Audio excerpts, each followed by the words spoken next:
Gaza में पानी खत्म हो रहा है।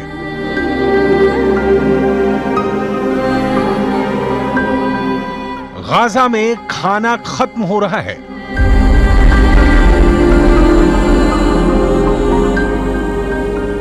गाजा में गैस खत्म हो रही है।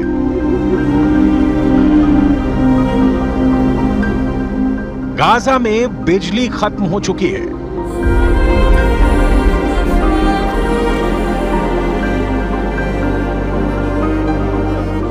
गाजा में अस्पतालों की हिम्मत टूट रही है।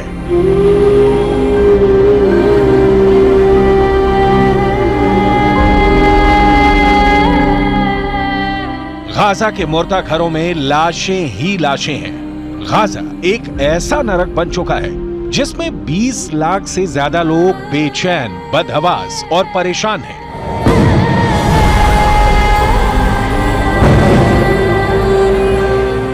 गाजा के लोग भागना चाहते हैं,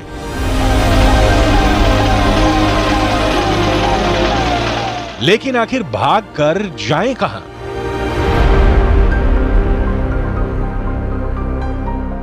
एक तरफ समंदर है, दूसरी तरफ इजराइल है।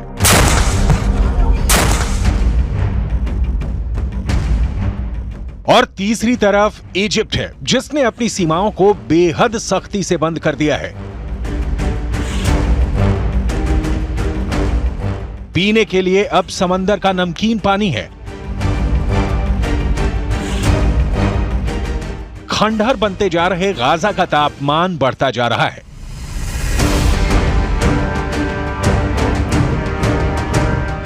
हर एक छत हर एक दिन बीतने के साथ तबाह हो रही है।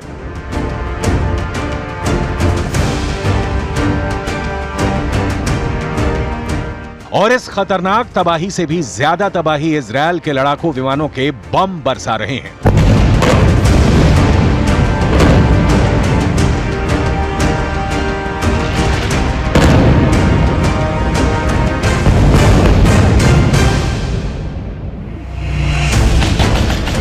इन सबके बीच वेस्ट एशिया के अंदर इजराइल ने तूफान मचा दिया है। इजराइल डिफेंस फोर्स बहुत ज्यादा एग्रेसिव मोड में आ चुकी है। गाजा पर हमले के लिए टैंकों की सेना तैयार हो चुकी है।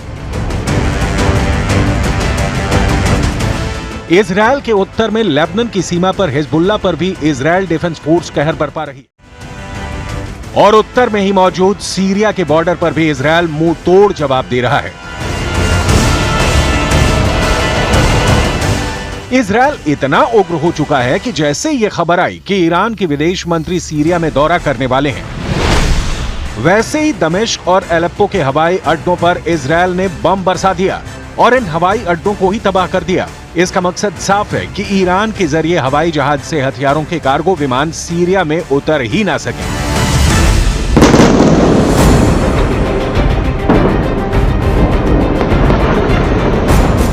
क्या वर्ल्ड वॉर शुरू हो चुका है? इस सवाल का जवाब बहुत सारे एक्सपर्ट्स हां में भी देने लगे हैं। लेकिन इस वर्ल्ड वॉर की धुरी गाजा पट्टी बन जाएगी, इसका अंदाजा किसी को नहीं था।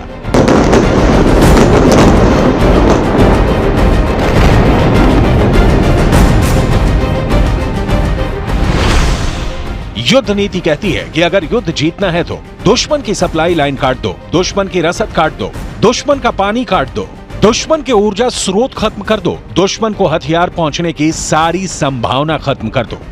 यही वजह है कि एक हफ्ते के करीब होने को है और गाजा के अंदर अब सारे सप्लाई रूट बंद हो चुके हैं। गाजा के अंदर इस वक्त के हालात ये हैं कि फिलिस्तीन के अरबी भाषा के अखबारों के मुताबिक गाजा में दवा की कमी 44% हो चुकी है। गाजा में बिजली की कमी 80% हो चुकी है। गाजा के अस्पतालों में नाकेबंदी की वजह से चिकित्सा उपकरणों की कमी 33% तक हो चुकी है। अस्पतालों के ब्लड बैंक में खून तेजी से खत्म हो रहा है। अब सवाल ये उठता है कि आखिर गाजा में मौजूद 20 लाख से ज्यादा लोग क्या करेंगे। जाहिर सी बात है कि इजिप्ट की सरकार की तरफ से कूटनीतिक बयान ये आया है कि लोग गाजा पट्टी को नहीं छोड़ें, क्योंकि अगर गाजा खाली हो गया तो इजराइल जमीन पर कब्जा कर लेगा और फिर उनको वो जमीन वापस नहीं मिल पाएगी। ऐसे में अगर गाजा के लोग जहां हैं वहीं रहेंगे तो जाहिर सी बात है कि फिर ये गाजा के लोग या तो ह्यूमन शील्ड बनेंगे, यानी मानव कवच बन जाएंगे, जिसका इस्तेमाल या तो हमास के लड़ाके करेंगे या फिर ये लोग भी युद्ध में शामिल हो सकते हैं। इस आशंका से इनकार नहीं किया जा सकता है कि हमास गाजा के लोगों को भी युद्ध लड़ने के लिए मजबूर कर दे। दूसरे विश्व युद्ध में ऐसा ही रूस के अंदर लेनिनग्राद और बर्लिन में भी हुआ था। ये एक अर्बन वॉरफेयर था जिसमें लेनिनग्राद और बर्लिन के अंदर इमारतों के अंदर से खूनी जंग लड़ी जा रही थी।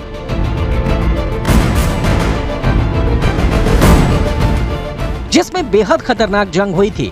हिटलर जैसे तानाशाह की मजबूत आर्मी भी इस अर्बन वॉरफेयर यानी शहरी युद्ध को नहीं झेल सकी थी।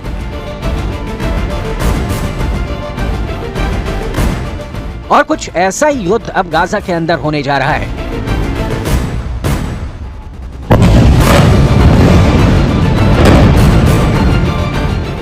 जिन इमारतों को इजरायल ने हवाई हमले करके खंडहर में तब्दील कर दिया है, उसी इमारतों के अंदर से हमास के आतंकी खतरनाक गुरिल्ला युद्ध छेड़ने वाले हैं, जिसका अंजाम क्या होगा ये कहना इतना आसान भी नहीं है।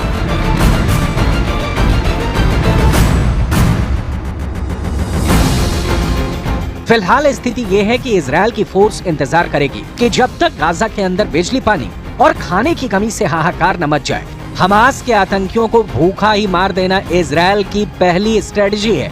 इसीलिए गाजा के बॉर्डर पर सेनाएं खड़ी हैं और तब तक युद्ध शुरू नहीं करेंगी जब तक मोसाद के एजेंट उनको दुश्मन की सही जानकारी न मुहैया करवा दें। और इसीलिए ये युद्ध अभी लंबा खींचेगा, क्योंकि गाजा के अंदर घुसकर वहां सुरंगों में घुसे आतंकियों के जाल में फंस जाने का डर भी इजरायल को है।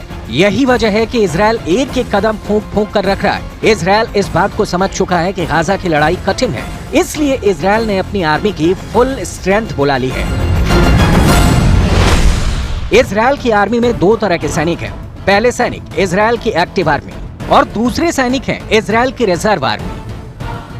इजरायल के अंदर 50 साल से कम उम्र के लोग रिजर्व आर्मी के सदस्य होते हैं। सामान्य परिस्थितियों में इनमें से ये रिजर्व आर्मी साल में एक बार इजरायल के रक्षा मंत्रालय को रिपोर्ट करती है, लेकिन अब इजरायल ने अपनी 3/4 रिजर्व फोर्स को बुला लिया है।